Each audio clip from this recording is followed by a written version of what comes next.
Welcome to the channel. My name is Jason the Nice One, and welcome to another episode of JTN Reacts. And today I am going to be reacting to the full-length trailer. Oh, I've been waiting a long time for this film version of the great Tony-nominated musical Wicked by Stephen Schwartz, based on the novel Wicked by Greg McGuire, if I remember right, the author, Greg McGuire. And this basically novel, the basis for the novel was that the author had one of his favorite films films as well as the book itself was the lack of morality in the story. The two things that bothered him the most was, why would the wizard ask a 14-year-old girl to commit murder for him? Why couldn't he do it himself? And the second thing was, why did Glinda put Dorothy through mortal danger when all she knew the whole time that all this young girl needed to do was snap her heels and she would go home? And so that is what the basis of the novel, and of course the musical version, which I think that a fine version, the stage version of the music, of the stage musical on Broadway, which has been running now for a very, very long time, and one of the most popular musicals in Broadway history. Popular. It's one of the songs from the show. Insider's joke for fans of the musical. And she basically it was very, very a wonderful version of the novel. And this is, oh my goodness, they have been talking about a film version.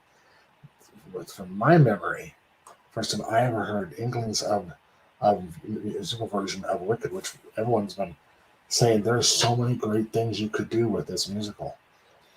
Put it on screen. You could really have a chance to finally, in my generation's time, do a near perfect film version of a Broadway musical. Here's the chance. There's been a few, but some have really come really, very close. Some very, very close. But it would be really, really nice to see this. And I'm hoping that this film will do that, especially since they're doing it in two parts. That bothers huge fans like myself.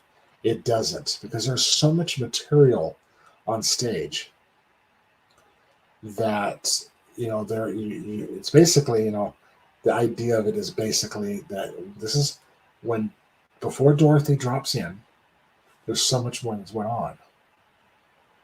This is basically the story of Glinda and the Wicked Witch of the West, in this show known as Elphaba.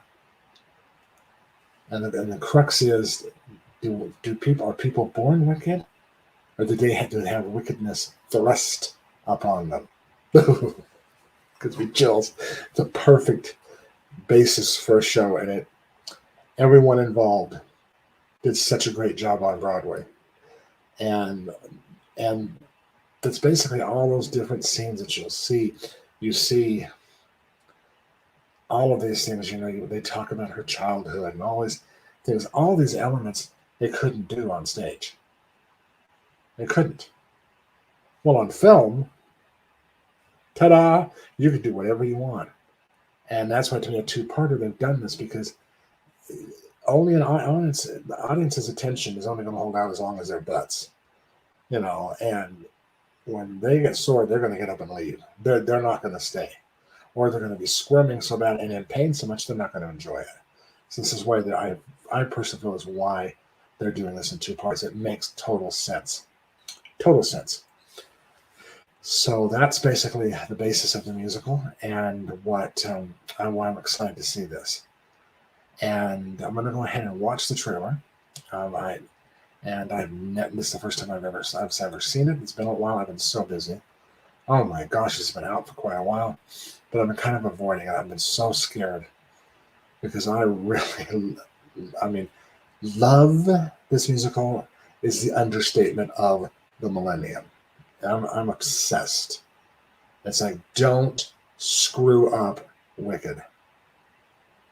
So I'm excited to see what they're doing, and then be in the hands of the producer of the Broadway version, Mark Platt, the father of Ben Platt, who starred in Dear Evan Hansen on Broadway, which also his father produced that and produced the movie. This man knows what he is doing. He lives by the philosophy that I do, that you cast and hire brilliant people and then get the hell out of their way and let them be brilliant. Something I wish producers would do on Broadway and in Hollywood more of, and they just don't. And that's why we get so many lackluster shows on stage on Broadway as well as in film and even television. They screw it up. Don't try to do something that you know you don't know what you're doing. Don't do it, please. Please. If you're smart, you will let the brilliant people do their jobs and you stay out of it. And just sit back quietly and let them do what they need to do. And then hopefully you'll all collect a nice paycheck. Okay? Simple as that. Work smarter, not harder, people. So, sorry to ramble on. So we're going to get right to it. And so this is why I've been kind of avoiding this. But I'm here. I'm going to do it. I cannot wait. And there's a lot of controversy of the cast that's in here. Cynthia Erivo, who is a major Broadway star.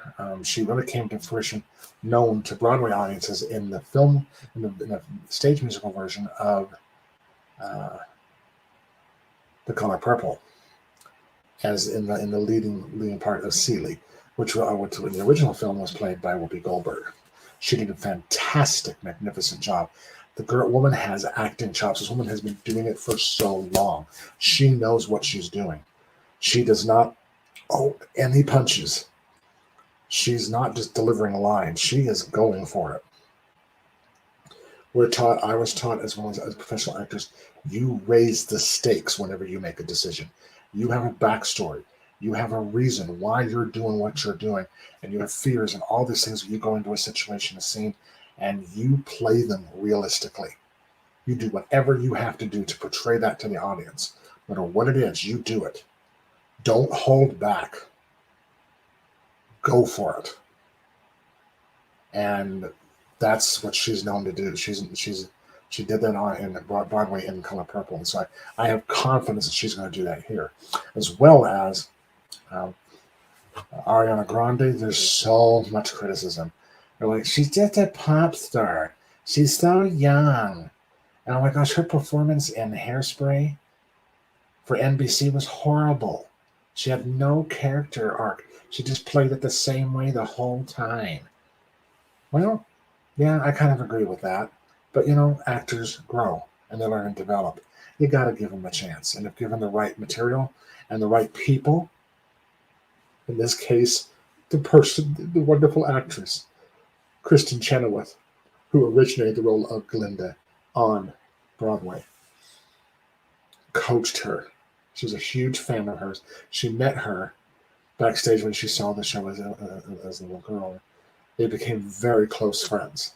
And she's mentored her and encouraged her and given her the courage to do this. And so I'm hoping that will translate, that she's grown and she's going to do it. So I'm excited. I'm sorry to keep going. Let's get going on this. All right, let me get this started here.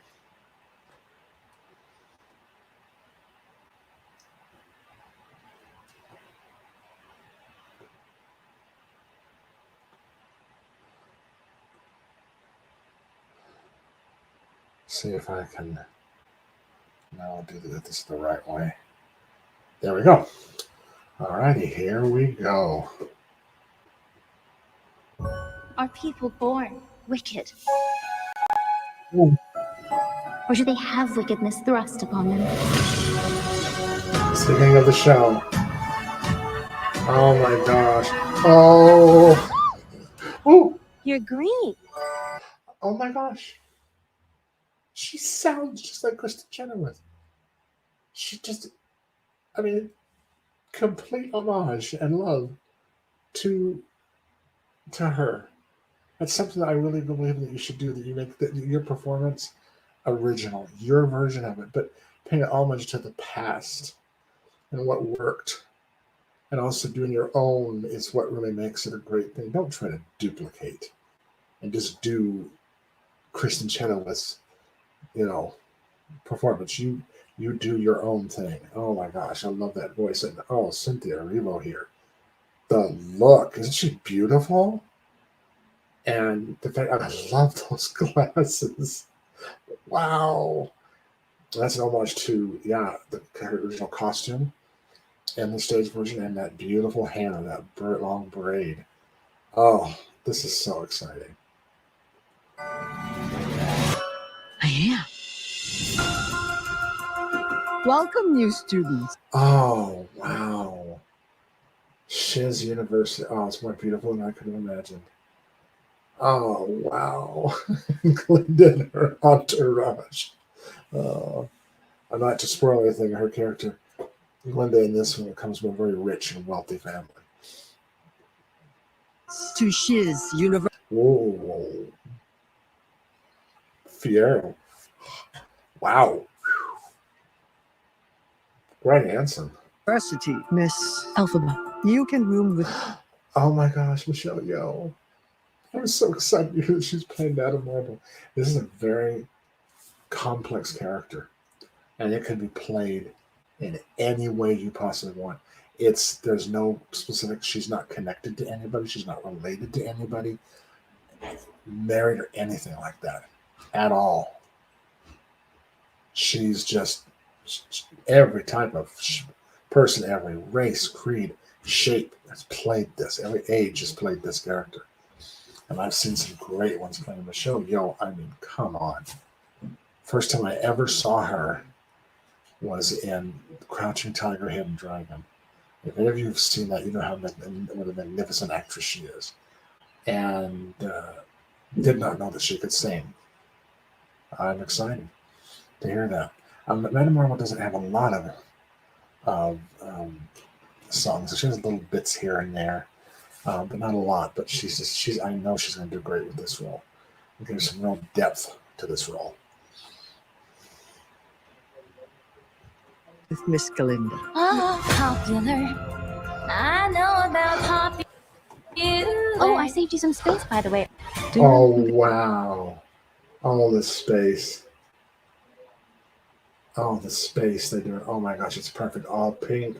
So Glinda. And the fact that she does not, nobody likes Glinda, of course, because of her green skin. She's made fun of and she doesn't care. And Glinda's forced into rooming with her when she was promised a private suite. This is fair. I do not. I was promised a private suite. Thanks for asking.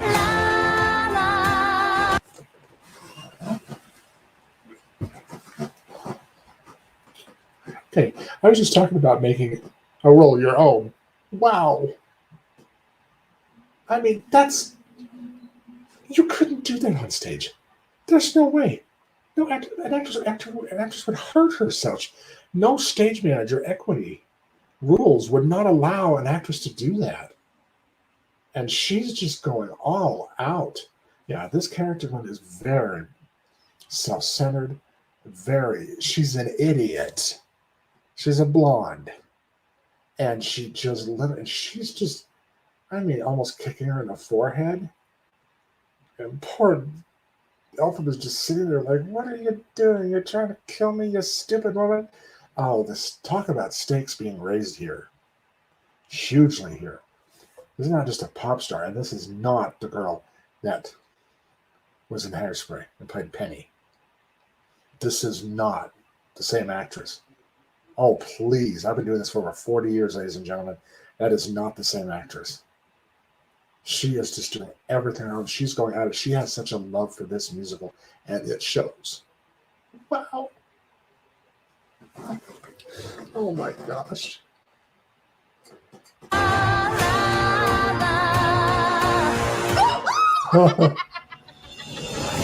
Please, everyone take your seats. Oh my gosh, I have got to go back.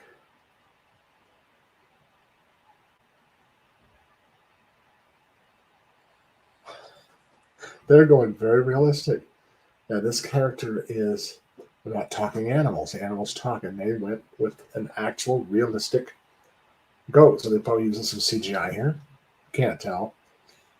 Wow. Oh, I love this character, Dr. Dillamond.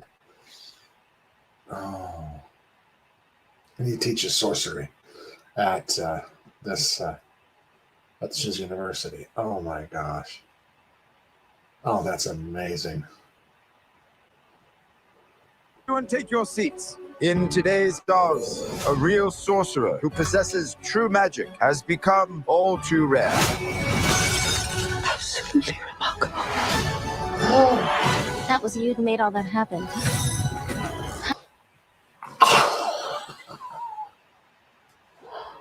Okay, this is another one. Oh my gosh, I can't think of anyone who's going to be direct. This is the man that directed Crazy Rich Asians.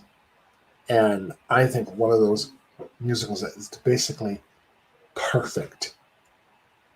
Perfect, very true version, an original look, but very true to the source material movie musical, In the Heights. And if you've seen that, you know how incredible that adaptation was. And so I knew he was the right person. And look, he's going, I mean, way over them. You could never have done this on stage. Never. The technology for stage is not there. Film it is, but not for stage. And especially not without risking hurting, injuring. Oh my gosh, this scene is an intense scene in the stage version. Wow. Oh my gosh. How did you do it? I don't know. I've never known. You. Come with me. Of course. Not you. You. You're the one the wizard has been waiting Yep. for. Glinda? Ew. I know. It's my granny's. I'd give it away, but I don't hate anyone that much. Ooh, she's just like, me. She's going for it. She's a real bitch. Wow. Oh my gosh. And this is an actual scene. Totally. And these two students, friends of hers, they're perfect. They remind me so much of the chorus. The ensemble in Wicked was so amazing. Blown away by them. And these actors, and they're the ones from the ones I saw on Broadway. These are actors, and there's some new ones too. Oh man, I can't. This is so exciting. Wow. Hey. You should join us tonight. And don't tell me you have nothing to wear. Because you could wear this. Recognize that? Oh, she's so mean to her by doing this. Oh, we're going to get to see the Ozdesk Ballroom. Something has changed within me. She doesn't give a tweak when anyone thinks. Yeah, there we go. Yep. Oh, Fiona, that's amazing. I love that line. Something is not the same. Of course she does. She just pretends not to. Oh. So this is the moment that people were worried about because this is a complete change with Glinda. Complete change. In the original film, the original story, they were not friends. We know they weren't her. They were sisters. But they were with her. They're not sisters. They're friends, which I think is much more stronger, different, very brave, different. A change that McGuire made for his novel, and here she realizes that she makes this growth. that she realizes, what have I done? Look at everybody making fun of her. And she's so brave. She's like me. She doesn't give a crap what anybody thinks. Oh my gosh, how incredible. Definitely. Again, not the same. Not the same. Oh, I'm doing great with names today, I'm telling you. Ariana Grande, that was in Hairspray, once again, taking it even further. Oh, that depth. Just, she's taking those depths like the character. She's such a well-written character. Ooh, by Balloon. The Invitation is even by Balloon. Ooh. But that's oh my gosh, excuse me for just a moment. I am sorry, this is gonna bug the heck out of me.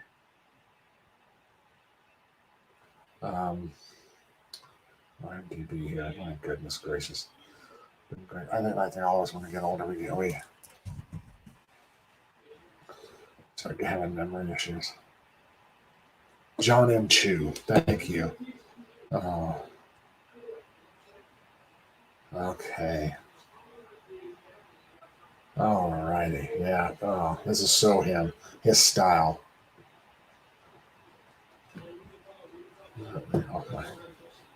Okay, I'm having problems with the mouse today. There we go.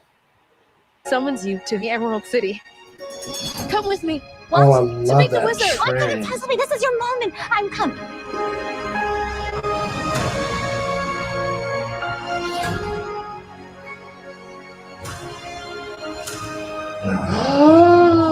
The great and terrible. Oh wow, I will never forget when I saw this on stage. When this giant, very much like the stage, this giant head came out on stage. I'd be like, this comes falling out like this huge metal. You could hear and see the grinding and all of the. Oh my gosh! Again, John M. Chu. Oh.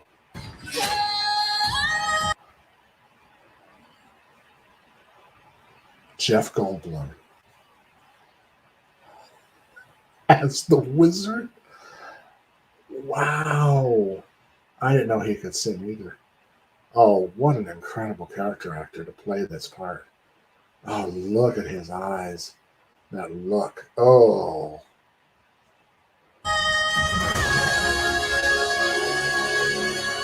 Something bad is happening in Oz.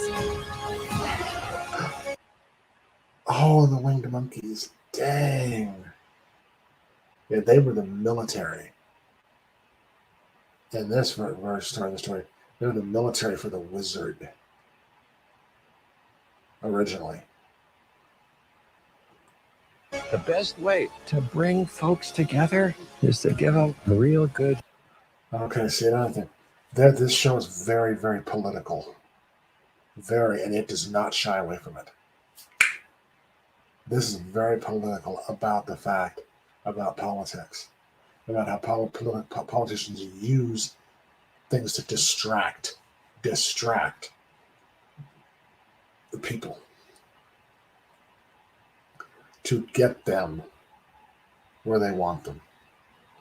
They're like snakes, so they can attack. Easier to attack and kill a small group than it is a large group. The gang mentality. And oh, that bubble. See here. Enemy.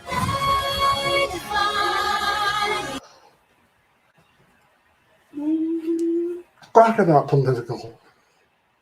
Burning a witch at the stake. Are you freaking kidding?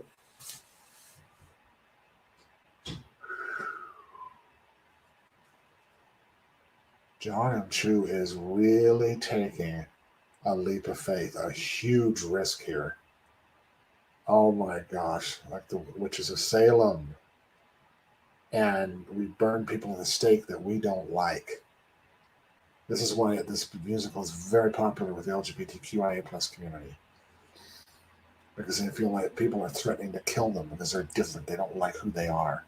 They don't feel they're human. They don't feel like they belong. And so that's why on this, people relate to that because in the song that you're hearing. It's called Defying Gravity. It's the one that ends the first act. And she flies. She literally flies on stage. Amazing how they did that. It looks like here, I can't wait. It looks so great how she's just flying throughout and just, oh my gosh. But here, this political shot, oh my gosh, this is amazing. Because there's a line where she says, I'm through with playing by the rules of someone else's game. Too long I've been afraid of losing love. I guess I lost. Well, if that's love, that comes at much too high a cost. So I choose to defy gravity. Every person in the LGBTQIA plus community knows what that feels like. Exactly. You're willing to give up your entire family.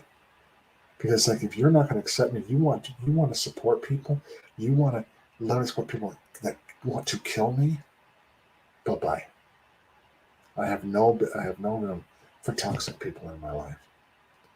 That is something that's very powerful, and John and Chu is not shying away from it. Wow, that takes guts.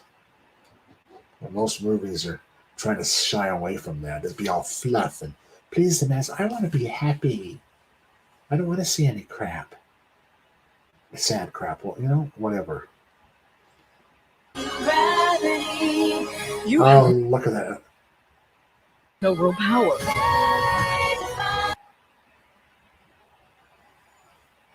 Okay, I'm going to play that again, people. The thing I was saying about her when she goes for the top. You have no real power. Okay, in the show, she does. She realizes that what she has thought this god, this icon, has been for her is not who he says he is.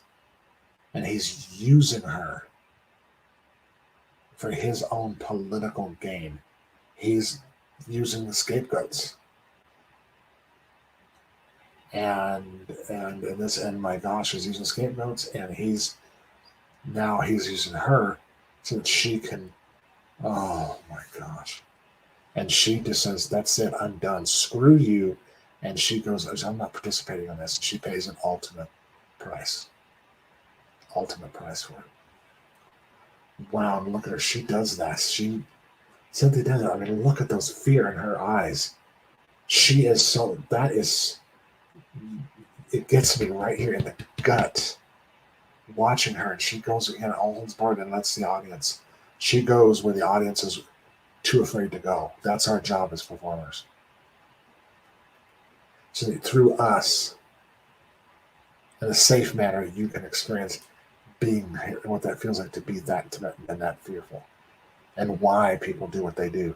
And if you want to stand up for a principle, you're going to have to risk your own life, almost to your very life being taken. If you believe in something that strongly, you're going to do it. That's what true belief means. That's why I need you.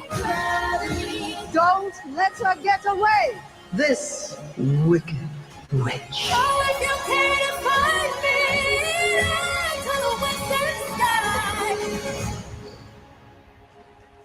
Oh, the broom.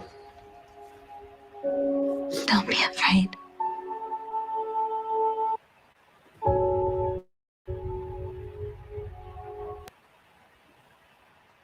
Oh.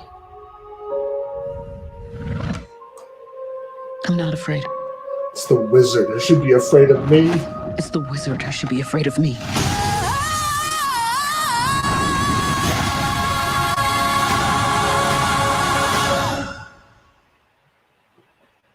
Oh my gosh.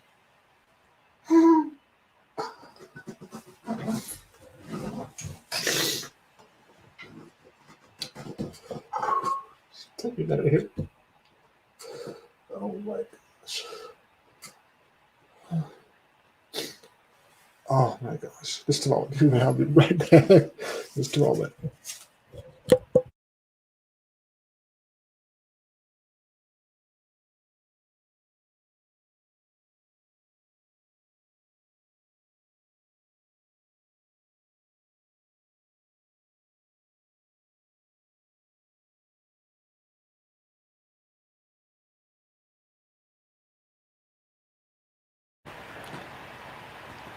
Okay. So, wow.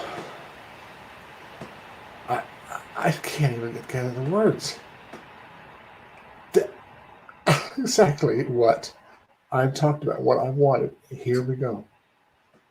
Here it is in the hands of John Chu.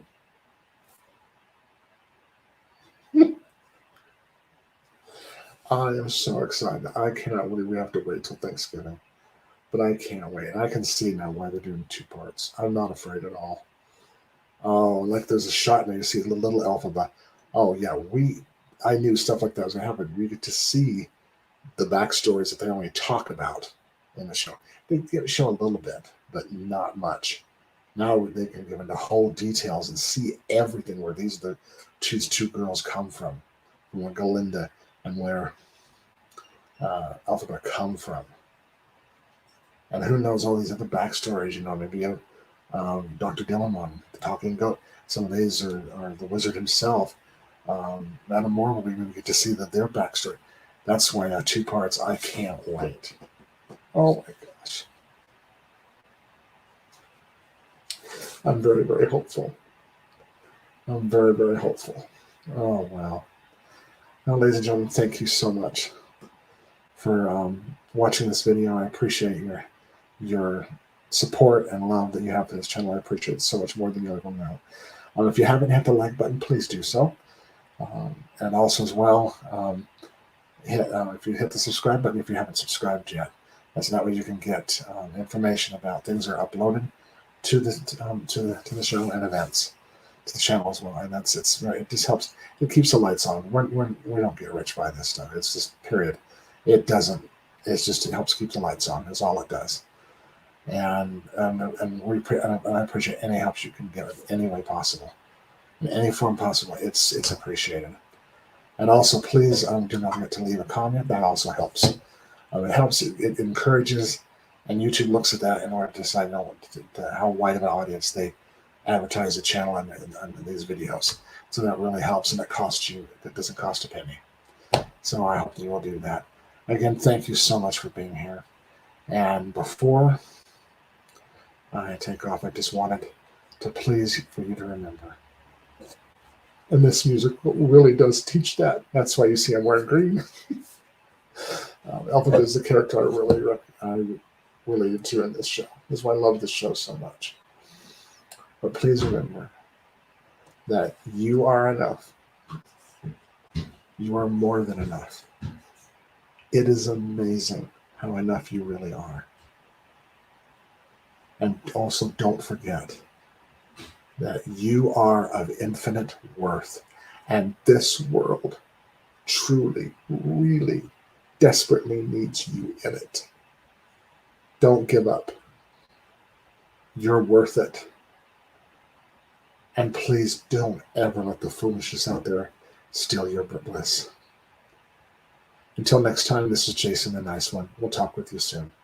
Peace. Love you.